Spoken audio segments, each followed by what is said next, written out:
apologies. So, good afternoon, everyone. My name is Gabrielle Inzirla, and I'm a financial regulator here at ADGM. You were very lucky to see my big boss right before me, so I will pale in comparison, but I promise you we will have a very good panel session. So our discussion is AI startups, a VC perspective. There's a lot to unpack here. I'm absolutely thrilled to have my guests here.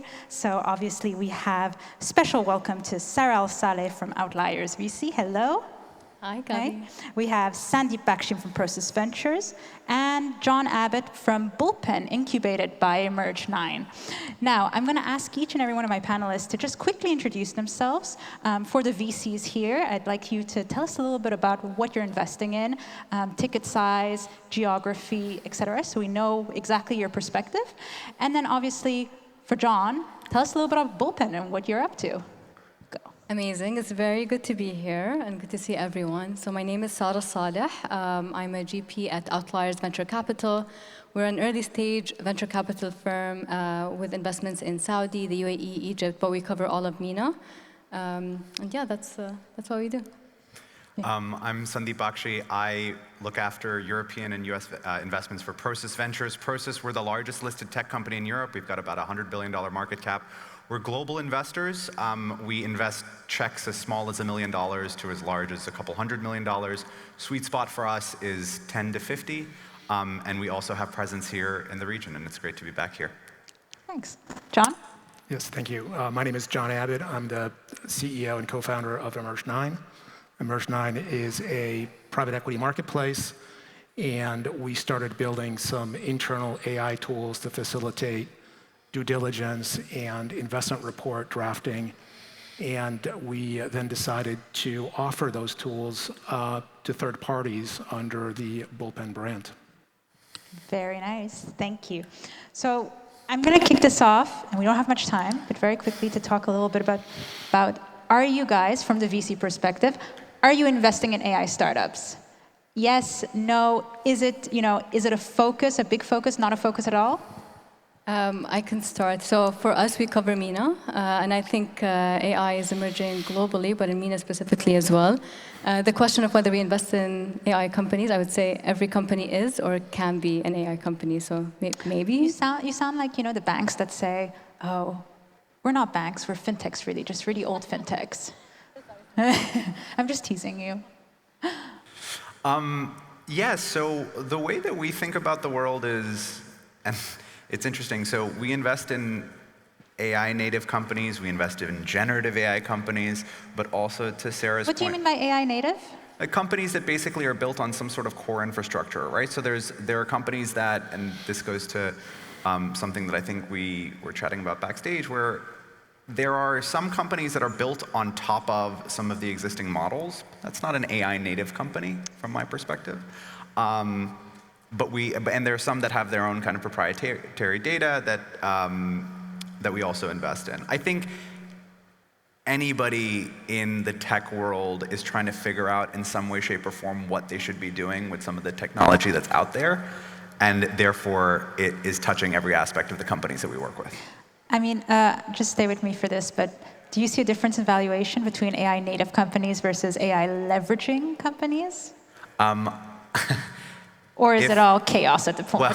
Well, I think every company at this point, well, depending on whether you're AI native or not, everybody buys a .ai domain name and tries to get a valuation premium.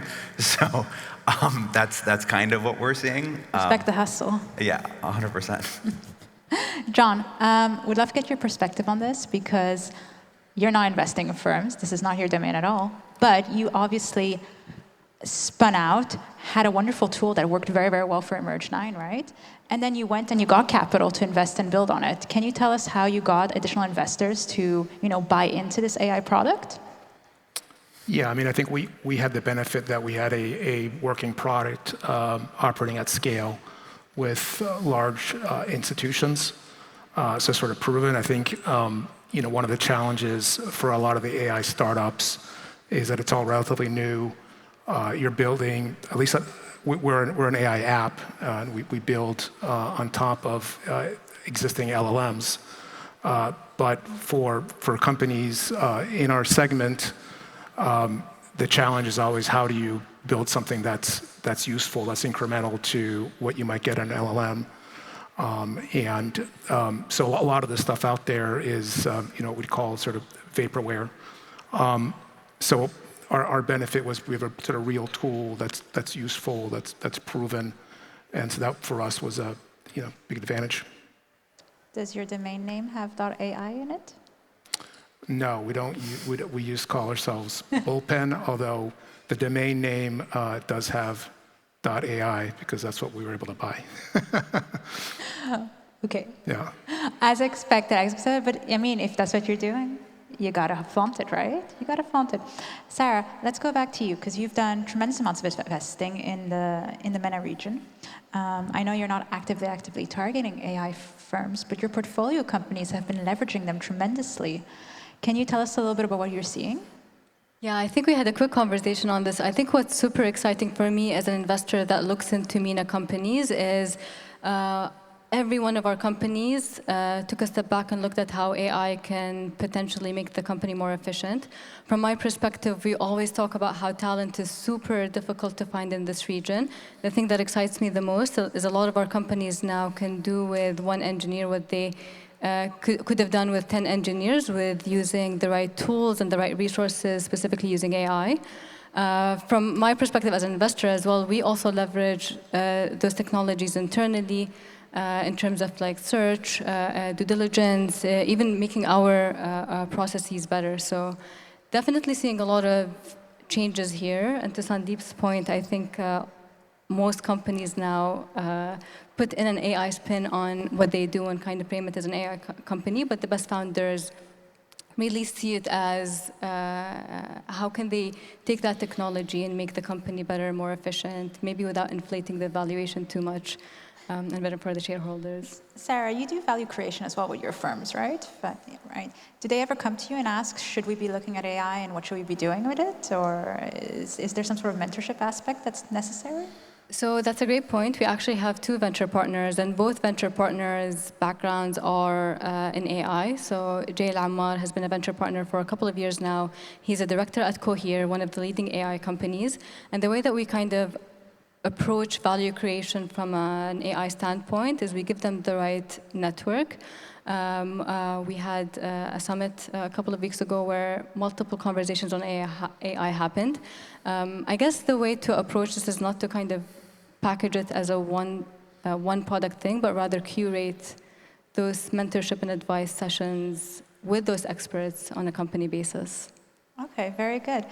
Sandeep, you invest at fairly big ticket sizes. Do your firms listen to you at all? Do they listen to your opinion on AI at all? Or they do their own thing? Are they leveraging it? I would actually put the spin the other way, where a lot of the companies that we work with are extremely fast growing, and the relationships with the founders that I'll typically have, more often than not, they'll come to me and they'll say, hey, we came across this tool. You should either look into investing in it or you should introduce some of your other founders to this portfolio company because it's amazing. Do you give kickbacks? Excuse me? Do you give kickbacks to them for referral?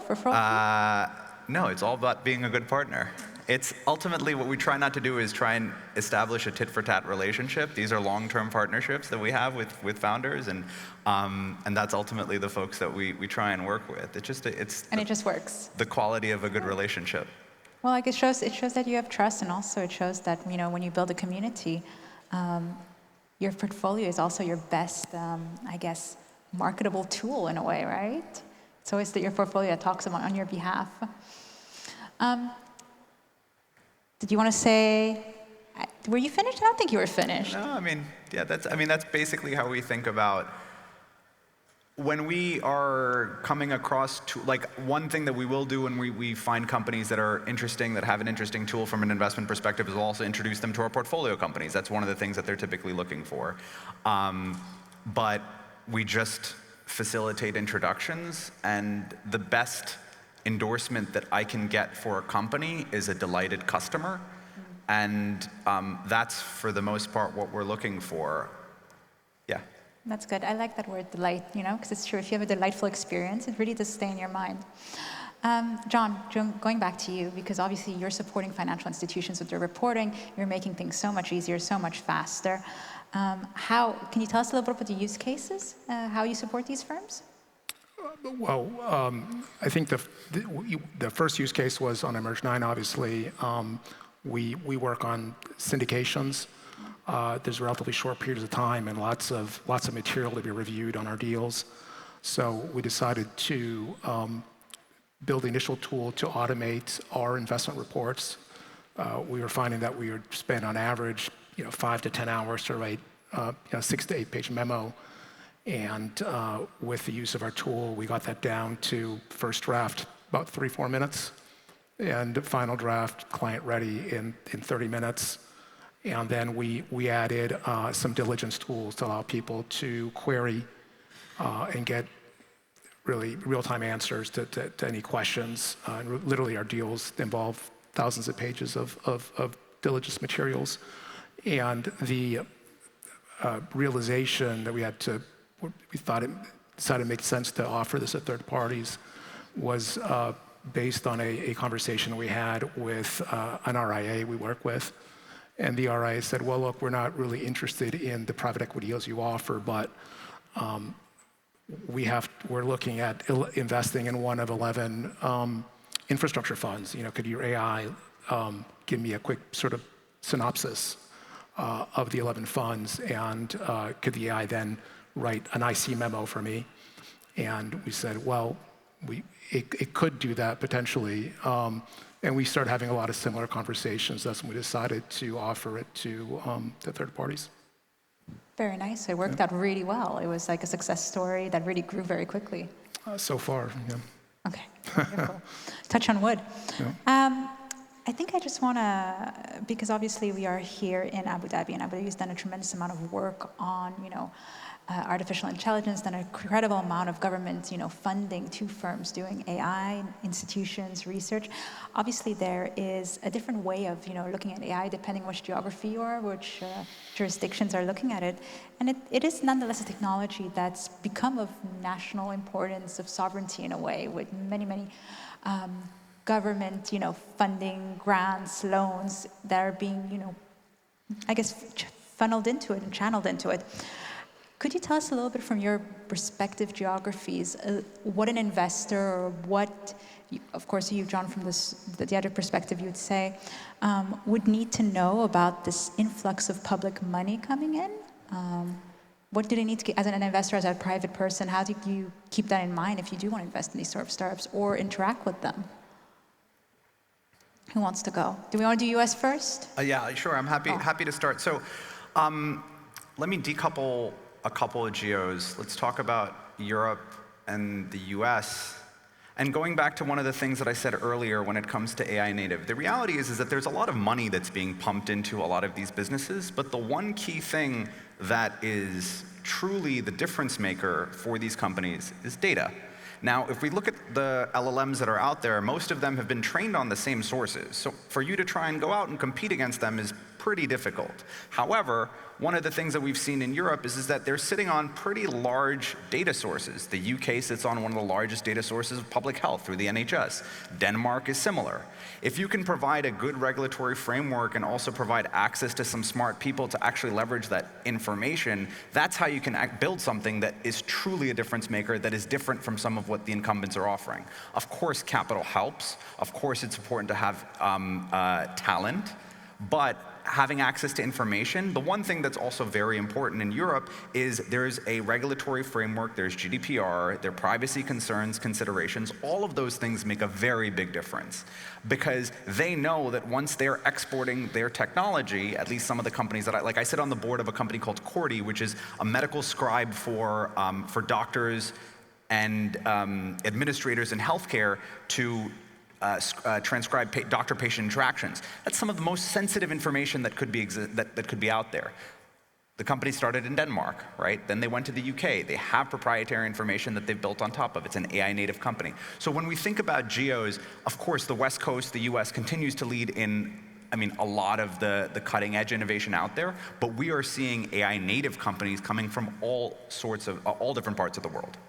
Very insightful. Sarah? Yeah, I guess if I can abstract what Sandeep was saying as well, I think what's exciting to me as someone who's in the region, from the region, is I think for the what's happening in AI, the emergence of the technology happened at the same time that a lot of the players in the region are also ready to put their foot forward. I think capital is maybe the thing that gets brought up the most, but there are a lot of other dimensions in the region that can provide an interesting, valuable proposition for companies in AI to come and expand here or to come and build from here. So for example, like Commute requires a lot of energy, and the region is a good place for efficient energy costs. That's one important thing. And then the second thing, I think just having the aspiration and the will to kind of play a major role in this technology. I remember I had a conversation with a Facebook engineer who was like, I'm so excited that Arabic is already incorporated in the design of like a lot of LLMs and so on. And it's because we have a lot of Arabic speakers now that are participating. So I guess just to abstract it, it's every region would have its own specific value proposition that can create a good outcome. I just wanted to add one more thing that's really important that I forgot to say is, especially as it pertains to this region, having capital partners that understand what it takes to build a technology company is very important. So when I see folks like Outliers on the cap table, it's an extremely strong signal for me that this is a company this is a shareholder base that understands what it takes to build a truly generational company. And that makes a very big difference. Sorry. No, it's fine. The schmooze, we saw it. I am going to ask John to close it off. I think one of my questions, my final question really is going to be, obviously you are working with a tremendous amount of firms. They're not just US-based firms, are they? Global. They're global, right? Yeah. So do you see any jurisdictional, any geographical differences in the clients that you interface and how they see these AI products and these tools? I mean, I think the theme here and what's exciting is the potential it has for not only improving the quality of people's work, but to decentralize a lot of this work. I mean, traditionally, a lot of sort of banking, for example, investment bank has been concentrated in large cities like New York or London. And I think with forward-thinking hubs such as Abu Dhabi, this really allows places like this to really accelerate the development and really the potential to take real sort of global leadership roles with the smart use of these types of technologies. Wow, I mean, when you think about it, that's actually kind of wonderful, giving opportunity to everybody, really. I think that mirrors what you had said in the past with the firms and such. We are out of time, so thank you so much, everyone. I hope this was insightful, and I hope, you'll stay for the next panel. Thank you so much. Thanks, Gabriela. Thanks, everyone. Thank you.